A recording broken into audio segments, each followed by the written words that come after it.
Hello friends, मैं अविनाश डरवाल आज आपके साथ डिस्कस करने जा रहा हूँ बहुत ही famous popular literary term epic. आप इसे लिटरेरी डिवाइस भी कह सकते हैं फ्रेंड्स।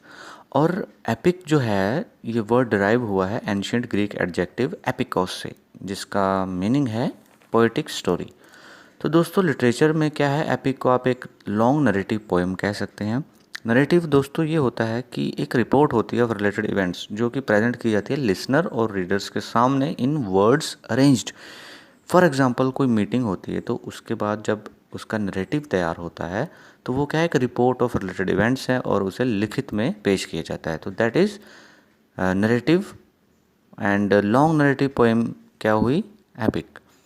तो यहाँ पे ये जो लॉन्ग नरेटिव है ये किससे रिलेटेड है? ये रिलेटेड है फ्रेंड्स पास्ट में जो हीरोइक डीड्स हुई हैं, जो वीरतापूर्ण कार्य हुए हैं और इन कार्यों को करने वाले जो लोग हैं उनकी ब्रेवरी, उनकी करेज के ऊपर, जो उनका अंदर अदम्य साहस था, अतुलनीय जो करेज थी, उसके ऊपर जो नरेटिव है दैट इज़ एपिक।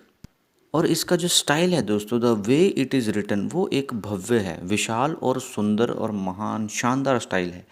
हिंदी में काव्य कहते हैं दोस्तों। अगर हिंदू लिटरेचर में देखें तो आपको महाभारत और रामायण जो हैं, ये जो ग्रेट एंशियंट काव्य हैं, ये ग्रेट एंशियंट एपिक हैं, ये आप एग्जाम्पल लीजिए समझने के लिए। लिटरेचर के एग्जाम्पल हम बाद में लेंगे। तो महाभारत और रामायण क्या है, वीरतापूर्ण कार्यों की गाथा है दोस्तों, काव्य है ना। तो that is epic. I hope अभी आपको बेसिक मीनिंग समझ में आया है। Another example is होमर्स Iliad. Homer जो ग्रीक पोएट थे दोस्तों, उनकी जो एपिक है Iliad, which is a story of a Trojan wars. And इसका थीम्स दोस्तों करेज, बोल्डनेस, लव एट्सेट्रा ले लीजिए। और इन्होंने डिस्क्राइब किया था इसमें बहुत सारी गाथाएं which were related to the siege of Troy. दोस्तों आपने मूवी भी देखी होगी, बहुत ही मस्त है, अच्छी मूवी है, आप भी देखिए, जिसमें एक्लिस जो है उसके मरने के बाद ट्रॉय को डिस्ट्रॉय हो जाता है क्योंकि he was the only strongest warrior, ठीक है दोस्तों, और उसकी एडी पे तीर लगने के बाद वो मरते हैं। तो ये आपने ज़रूर देखी होगी। और next example is Milton's Paradise lost.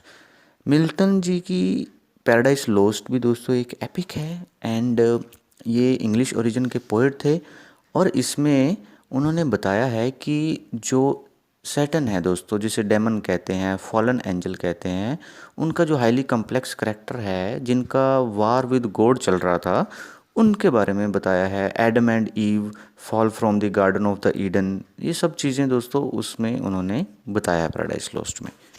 यहाँ पे अभी आपको एक छोटी सी कन्फ्यूज़न हो रही होगी एपिक और बैलड के बीच में। दोस्तों इनमें एक दो बेसिक डिफरेंस है, वो ये हैं कि जो बैलड है that is shorter in length than epic and generally meant to sung. लेकिन एपिक क्या है, लंबाई में भी ज़्यादा है बैलड से, और ये एक लॉन्ग नरेटिव पोएम है।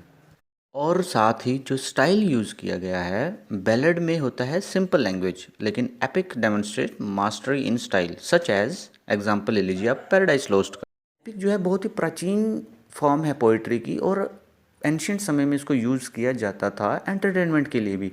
और साथ ही साथ जो उस समय के जो हीरो थे, उनकी हीरोइक डीड्स को, उनकी स्ट्रगल को, उनके अदम्य साहस को याद रखने के लिए, ताकि जो ऑडियंस हैं वो उनसे प्रोत्साहित हों, इंस्पिरेशन मिले उनको, और वो भी ऐसे मतलब हीरोइक एक्शन करने के लिए हमेशा रेडी रहें।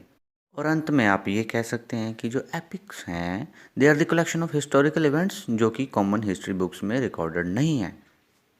सो ये था बहुत ही बेसिक मीनिंग ऑफ एपिक।